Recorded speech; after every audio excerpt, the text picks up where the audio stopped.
IP math classes में मैं यशपाल सिंह आपका स्वागत करता हूं। आज हम पढ़ रहे हैं आपकी कक्षा 10 की प्रश्नावली 7 और 7 में भी 7.2 का प्रश्न संख्या 9। जो विद्यार्थी चैनल पर पहली बार आए हैं वो चैनल को सब्सक्राइब करें तथा वीडियो को देखने वाले विद्यार्थी वीडियो को लाइक करें और प्रत्येक विद्यार्थी कोशिश यह करे कि वीडियो को अंत तक जरूर देखें। ठीक है। प्रश्न संख्या 9 में कहा गया है कि बिंदु ए और बिंदु बी, ए के निर्देशांक है -2,2 और बी के निर्देशांक है 2,8। इन दो बिंदुओं को मिलाने वाली रेखा को समान 4 भागों में विभाजित करने वाली बिंदु के निर्देशांक ज्ञात। कितने भागों में? समान 4 भागों में। और हम समान 3 भागों को पढ़ चुके हैं, है ना। तो समान 4 भागों में विभाजित करनी है हमें यह रेखा। तो 1, 2, 3 और एक हिस्सा 2, 3 और 4। इस रेखाखंड को हमने कितने भागों में विभाजित किया? 4 भागों में विभाजित किया। तो मैं मान लूंगा ये चारों बिंदु बाई पी एस हो गए। ठीक है। हाँ, चारों बिंदु बाई पी एस हो गए हैं। अच्छा, मैं कहूं कि बिंदु बाई है तो बिंदु बाई के निर्देशांक की बात की जाए। निर्देशांक ज्ञात करना है। निर्देशांक ज्ञात हो जाएगा यदि अनुपात पता हो। क्या पता हो? अनुपात पता हो। तो मैं बिंदु बाई के अनुपात की बात करूं तो एक हिस्सा इधर है और कितने हिस्से इधर है? 3। तो इसका अनुपात क्या हो जाएगा? 1:3 हो जाएगा। समझ में आई बात? और बिंदु पी की बात करूं तो बिंदु पी के इधर 2 हिस्से हैं और 2 हिस्से ही इधर है। तो क्या हो जाएगा? 2:2 हो जाएगा। और बिंदु एस की बात करूं तो 3 हिस्से इधर है और एक हिस्सा इधर है। तो क्या हो जाएगा? 3:1 हो जाएगा। क्या हो जाएगा? 3:1। तो ऐसे भी ज्ञात कर सकते हो आप। ठीक है। अथवा ऐसे भी ज्ञात कर सकते हो। अनुपात ज्ञात करने के बाद में भी निर्देशांक ज्यामिति के अंत विभाजन सूत्र लगा के ज्ञात कर सकते हो। अथवा मैं कहूँ कि ए और बी का मध्य बिंदु कौन होगा? बी, क्योंकि जस्ट 2 हिस्से इधर हो रहे हैं और 2 हिस्से इधर हो रहे हैं। तो देखिएगा मध्य बिंदु के निर्देशांक से करेंगे, वहां से ज्यादा सस्ता पड़ेगा। तो ए बी का मध्य बिंदु। अच्छा, वैसे अभी हाल में बता रहा था अनुपात करके, वैसे भी कर सकते हो आप। ठीक है। तो ए बी का मध्य बिंदु कौन है? पी है। ठीक है। तो पी के निर्देशांक देखिए, मध्य बिंदु के निर्देशांक का सूत्र होता है x2 + x1/2 y2 + y1/2। तो हम क्या किसका मध्य बिंदु ज्ञात कर रहे हैं? ए और बी का। तो ये x1 और y1 और ये x2 और y2। बात समझ में आ रही है ना? हाँ जी। तो देखिए x2 का मान कितना है? 2 प्लस x1 का मान कितना है? -2। कितना है? -2/2। y2 का मान कितना है? 8 प्लस y1 का मान कितना है? 2/2। अजी उनको भी बिठाओ। इधर देखो, x2 का मान 2 और x1 का मान -2/2, y2 का मान 8 और y1 का मान 2/2। अच्छा, 2 प्लस का 2 और माइनस का 2 कितना हो जाएगा? 0। कितना हो जाएगा? और 0 में 2 का भाग दोगे कितना आएगा? 0 में तो किसी का भी भाग दे दो, 0 आने वाला। 8 और 2 कितना हो जाएगा? 10। 10/2 का अर्थ कितना हो जाएगा? 5। तो बिंदु पी के निर्देशांक कितने मिल रहे हैं? 0,5 मिल रहे हैं। कितने मिल रहे हैं? 0,5। बात समझ में आ गई? अब देखिएगा, मैं कह सकता हूं कि एपी का मध्य बिंदु कौन है? भाई एपी का मध्य बिंदु वाई है। अतः वाई के निर्देशांक ठीक है। देखिएगा ए और पी। अब हम कैसे बात करेंगे? ए से और ए पी का मध्य बिंदु कौन है? वाई। तो ये x1 y1 मान लिया, ये क्या हो जाएगा? x2 y2 हो जाएगा। ठीक है। तो सूत्र क्या होता है? x2 + x1। x2 का मान कितना है? 0 प्लस x1 का मान कितना है?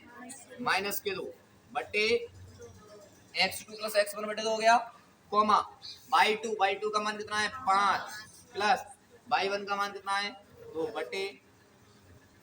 ठीक है। अच्छा, इधर देखेंगे 0 प्लस का 0 और माइनस का 2 कितना होगा? -2 -2/2। माइनस के 2/5 और 2 कितना हो जाएगा 7/, माइनस के 2/2 का अर्थ कितना होता है माइनस का 1 कॉमा 7/, अतः बिंदु वाई के निर्देशांक क्या हो जाएंगे माइनस के 1 कॉमा 7/2 हो जाए। मैं कह सकता हूं इसी प्रकार पीवी का मध्य बिंदु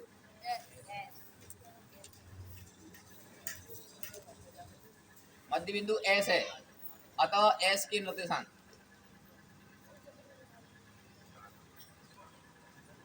एस के तो वही सूत्र लगेगा x2 plus x1/2 y2 plus y1/2 P और एस या पी और B x2 plus x1 2 plus 0/2 y2 plus y1 y2 का मान 8 हो जाएगा और y1 का मान कितना है 5/2 2 और 0 का मतलब 2 2 में 2 का भाग 2 2 1 8 और 5 13 तो बिंदु एस के निर्देशांक कितने हो जाएंगे 1 कॉमा 13/2। बात समझ में आई तो लिख लो।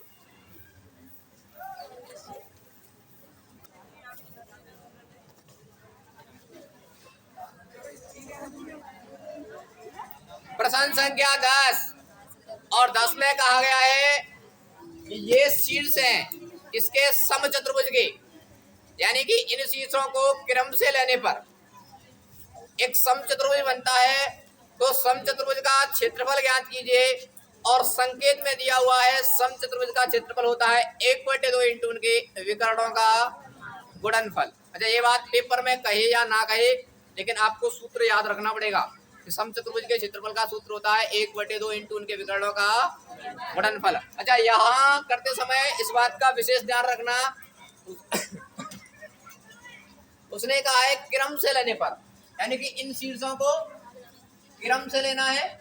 तो मैंने मान लिया ABCD है। अब देखिए सूत्र दिया हुआ है 1/2 इंटू इनके विकर्णों का, तो हम समचतुर्भुज के विकर्ण ज्ञात करेंगे। क्या ज्ञात करेंगे विकर्ण। तो एक विकर्ण तो क्या बन रहा है हमारा AC और दूसरा विकर्ण क्या बन रहा है BD, DB या BD कुछ भी कह लेंगे, ठीक है। अच्छा AC ज्ञात करना है। क्या ज्ञात करना है AC का मतलब क्या होगा बिंदु A और C के बीच की दूरी है ना। तो AC ज्ञात करेंगे तो दो बिंदुओं के बीच की दूरी का सूत्र होता है अंडर में x2 माइनस के x1 का होल वर्ग प्लस y2 माइनस के y1 का होल वर्ग।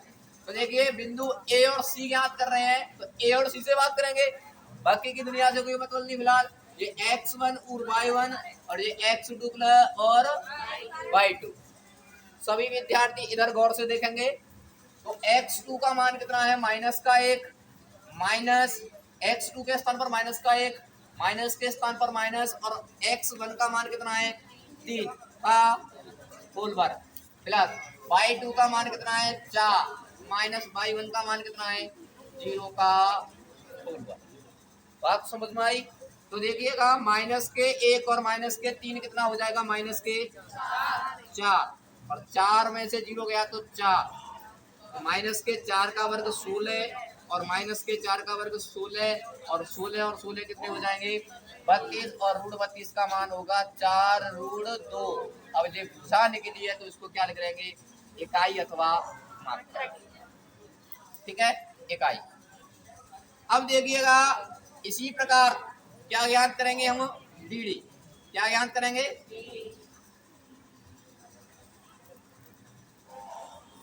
BD ज्ञात करेंगे।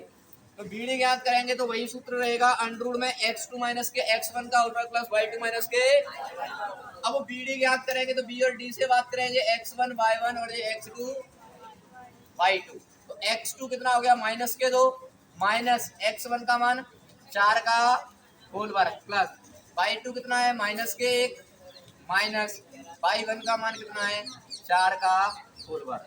तो देखिए माइनस के 2 और माइनस के 4 कितना हो जाएगा माइनस के 6 का वर्ग, और माइनस के 4 और माइनस के 1 कितना हो जाएगा माइनस के 5। बातें नहीं करोगे आपस में और कोई भी फोटो कॉपी नहीं करेगा साथ में। देखिए माइनस के 6 का वर्ग 36 और माइनस के 5 का वर्ग 25 और 36 कितना हो जाएगा 5 और 6 11 की 6 3 5 ऐसा कुछ गलत नहीं हो रहा है? सही है? नहीं आ रहा ना? मुझे कुछ ऐसा ही डाउट सा हो रहा है। ये एक मिनट 4 माइनस, ये माइनस के 2 और माइनस के 4 का वर्ग, माइनस के 1 और माइनस के या माइनस के क्या हो जाएगा 6, माइनस के 6 का वर्ग क्या हो जाएगा 36, और 36 और 72 का मतलब हो जाएगा 6√2 इकाई। हाँ, इकाई अथवा मात्रा, बात नहीं करोगे। अब ज्ञात करना है हमें समचतुर्भुज का क्षेत्रफल। समचतुर्भुज का क्षेत्रफल सूत्र होगा 1/2 इंटू इनके विकर्णों का गुणनफल, विकर्णों का गुणनफल।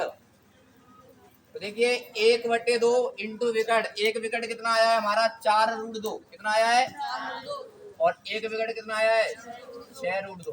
तो देखिएगा 4√2 का √2 से गुणा करोगे कितना बन जाएगा 2 इंटू 6/2, 2 से 2 कट जाएगा 6 चौको 24 वर्ग इकाई। क्षेत्रफल को हमेशा काय में लिखते हैं, वर्ग इकाई। बात समझ में आई है ना? ये √2 का √2 से गुणा करोगे तो 2 हो जाएगा, और इस 2 से 2 कट जाएगा 6 चौको 24 वर्ग इकाई। समझ में आया? तो लिखो, और वीडियो को देखने वाले विद्यार्थी वीडियो को लाइक जरूर करें।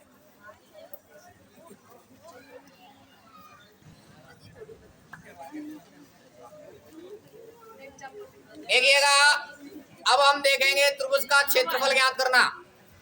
और त्रिभुज का क्षेत्रफल कब? जब त्रिभुज के निर्देशांक दिए हों, या मैं कहूं निर्देशांक ज्यामिति में स्थित त्रिभुज का क्षेत्रफल ज्ञात करना।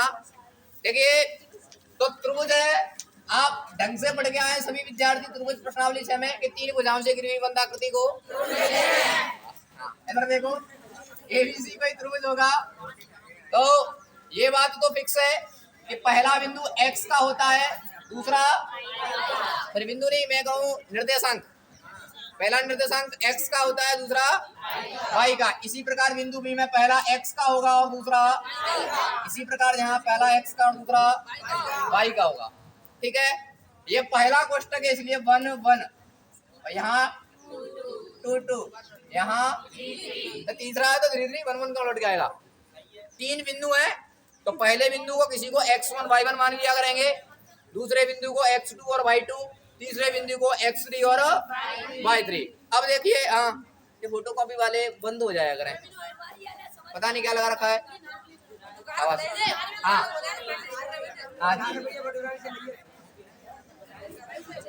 त्रिभुज का क्षेत्रफल, अरे रुक जाओ, तो 1/2 लगाना है।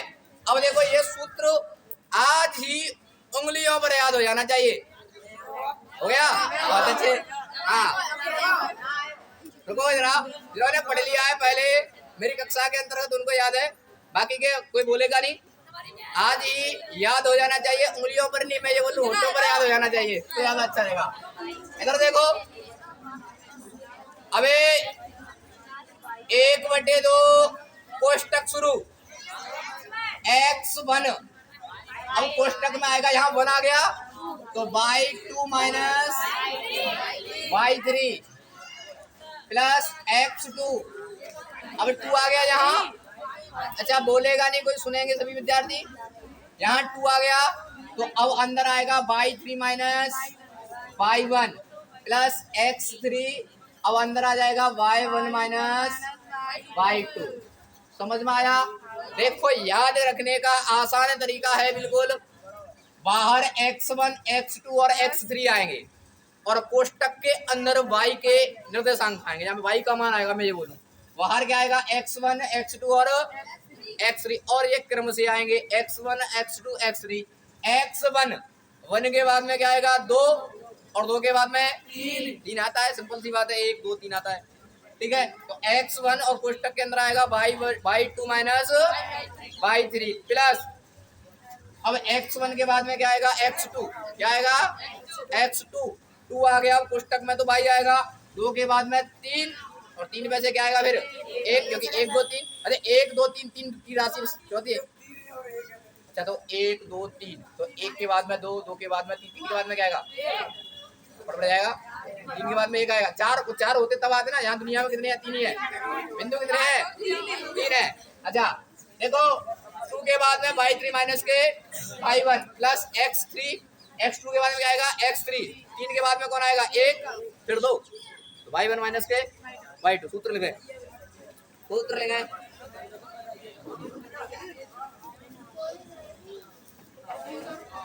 सूत्र लिखेंगे बिना आवाज किए हुए, और एग्जाम्पल नंबर 11 देखेंगे अब हम। जी बिल्कुल।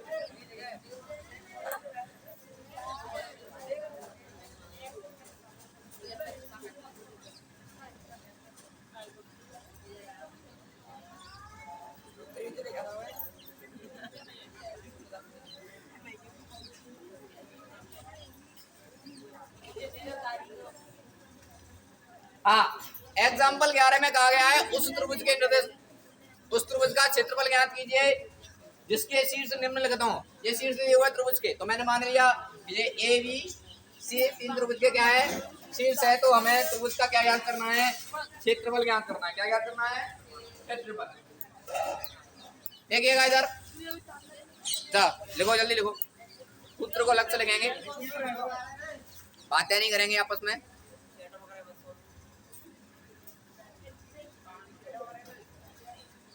बिल्कुल सिंपल है, बिल्कुल सिंपल, केवल गौर से एक बार देखना है कैसे कर रहे हैं और क्या करना है, ठीक है। हाँ जी, आवाज, हाँ याद हो गया तो वो प्रसाद नहीं मिलने वाला है। देखो इधर अब, अरे शांति बनाए रखें तो ज्यादा अच्छा रहेगा। देखिए ये 3 बिंदु है और 3 बिंदुओं का क्षेत्रफल ज्ञात करना है। तो देखिए ये पहला x और y, x और y, पहला x का और दूसरा y का। ये पहला कोष्टक इसलिए 1 1, ये दूसरा इसलिए 2, ये तीसरा इसलिए 3 3। बात समझ में आ गई। अब इन मानों को हम सूत्र में रखने की कोशिश करेंगे। कहाँ करेंगे, सूत्र में रखने की कोशिश करेंगे। तो देखिएगा 1/2 कोष्टक शुरू, x1 का मान कितना है बोलो, 1, कोष्टक शुरू, y2 का मान कितना है, 6, माइनस y3 का मान कितना है, माइनस के 5, तो माइनस से माइनस क्या हो जाएगा, प्लस के 5, ठीक है, प्लस x2 का मान कितना है, माइनस के 4। तो एक चिन्ह के बाद में दूसरा चिन्ह आए तो कोष्टक लगाते हैं। कोष्टक शुरू, y3 का मान कितना है, माइनस के 5, ये माइनस के स्थान पर माइनस, y1 का मान कितना है, माइनस का 1, तो माइनस से माइनस क्या हो जाएगा, प्लस, प्लस x3 का मान कितना है, माइनस के 3, कितना है, माइनस के 3। एक चिन्ह के बाद में दूसरा चिन्ह आए तो कोष्टक लगा लेंगे। कोष्टक शुरू, y1 का मान कितना है, माइनस के, कितना है, ये माइनस, और y2 का मान कितना है, माइनस के, सॉरी y2 का मान कितना है, 6। अच्छा देखिए,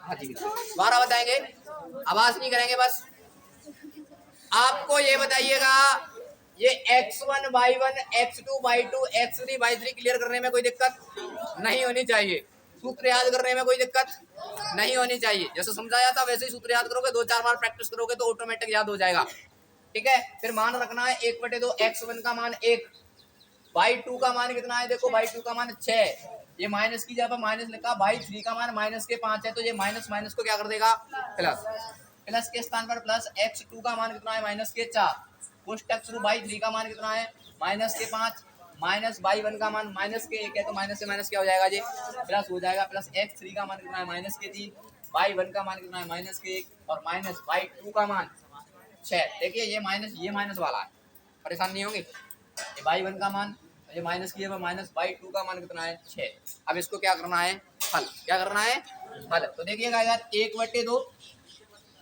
1, 6 और 5 कितना हो जाएगा, कोष्टक हटाएंगे, गुणा का चिन्ह, 6 और 5 11, प्लस का माइनस से गुणा करेंगे तो क्या हो जाएगा, माइनस के 4, माइनस के, अच्छा कोष्टक हटाएंगे तो गुणा का चिन्ह, माइनस के 5 और प्लस के कितना बचेगा, माइनस के 4, ठीक है। प्लस का माइनस से करोगे तो -3, कोष्टक हटाएंगे, गुणांक का चिन्ह, माइनस के 6 और माइनस के कितना हो जाएगा, -7 हो जाएगा। कितना हो जाएगा, -7 हो जाएगा। हल करेंगे तो 1/2 और 11 एक कम 11, माइनस का माइनस से करेंगे तो प्लस, चौक 16, माइनस का माइनस से करोगे तो प्लस, 7 21 हो जाएगा। तो देखिएगा इनको जोड़ेंगे तो कितना हो जाएगा, 6 और 1 7, 7 और 1 8, 2 1 3 1 4 और 2 से ये कितनी बार कट जाएगा, 24 बार, और 24 का 1 से गुणा करोगे तो 24। अब ये क्षेत्रफल है तो क्या लिखेंगे, वर्ग इकाई। क्या लिखेंगे, क्योंकि क्षेत्रफल हमेशा और हमेशा वर्ग इकाई में आता है। बात समझ में आई तो वीडियो को देखने वाले विद्यार्थी लाइक जरूर करें। देखो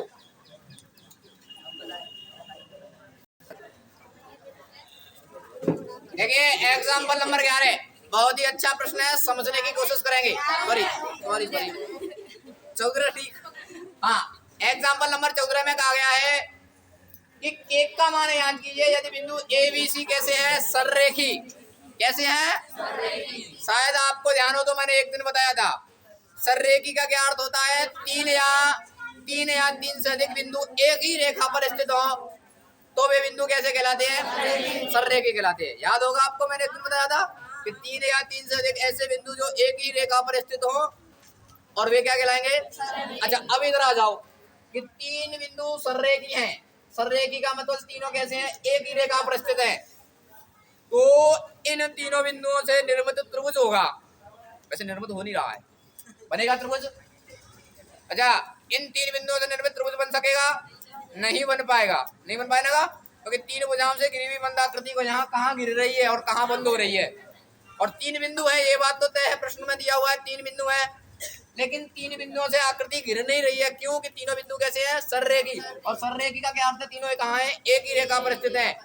तो हम इन 3 बिंदुओं का क्षेत्रफल ज्ञात करेंगे तो कितना आएगा, 0। कितना आएगा, क्योंकि त्रिभुज बनता तो कुछ क्षेत्रफल होता, त्रिभुज बन ही नहीं रहा है तो क्षेत्रफल का होगा, है ना। त्रिभुज बन तो नेक सो मतलब नेक सो नेक हो तो हाँ। अच्छा कौन है ये, क्षेत्रफल कभी भी माइनस में नहीं हो सकता है, ध्यान रखना। हाँ शाबाश। तो क्षेत्रफल त्रिभुज नहीं बन रहा है, इसीलिए इस त्रिभुज का क्षेत्रफल कितना होगा, 0 होगा। कितना होगा, 0। तो देखिएगा,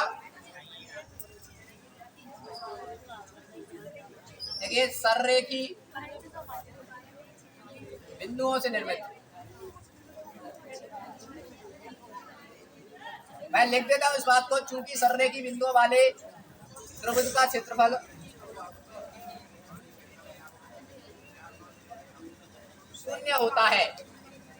कितना होता है, शून्य होता है। बात नहीं करोगे और इधर देखो।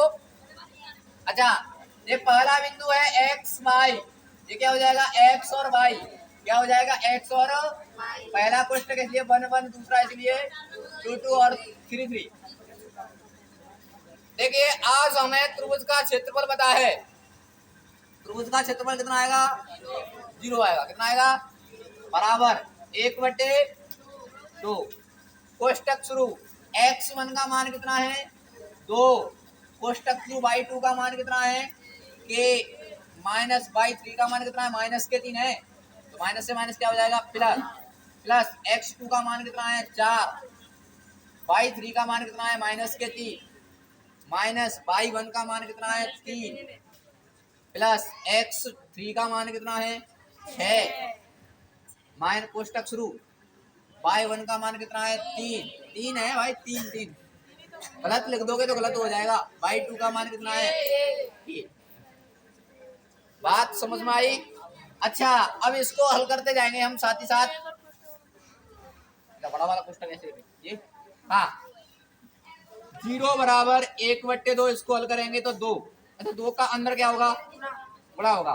2 का अंदर गुणा करें तो क्या हो जाएगा, 2k प्लस 3 दूनी 6 प्लस, अच्छा प्लस 4, माइनस के 3 और माइनस के 3 कितना हो जाएगा, -6 हो जाएगा। कितना हो जाएगा, -6 प्लस 6 का अंदर गुणा करेंगे तो 6 18 माइनस के 6 के, ठीक है। अच्छा 2 का इधर भाग हो रहा है, इधर आगे क्या हो जाएगा, गुणा हो जाएगा, और 1 का अंदर गुणा करेंगे तो यही आ जाएगा। तो कितना हो जाएगा, ये 2k प्लस, अच्छा देखो के को जोड़ ले, के को, तुझे नहीं, ये के बोल रहा है, मुझे जोड़ना है। हाँ, ये 2 के और माइनस के 6 के कितना हो जाएगा, माइनस के 4 के, ठीक है। ये 6 और 18 कितना हो जाएगा, ये 6 और ये 18 कितना हो जाएगा, 24, और प्लस का माइनस करेंगे तो माइनस के 6 चौको 24, ये क्या हो रहा है। तो देखिए 2 का 0 से गुणा करोगे तो ये तो 0 हो गया, बराबर माइनस के 4 के, और ये 24 प्लस का और माइनस का कट जाएगा, ये माइनस, ये के का माइनस के 4 के साथ में क्या हो रहा है, गुणा हो जाएगा, क्या हो जाएगा, भाग हो जाएगा ना। और 0 का किसी के साथ में भी भाग करो, क्या हो जाएगा, के का मान क्या हो गया, 0 हो गया। बात समझ में आई। तो देखने वाले विद्यार्थी वीडियो को लाइक जरूर करें। धन्यवाद, आज के लिए इतना ही।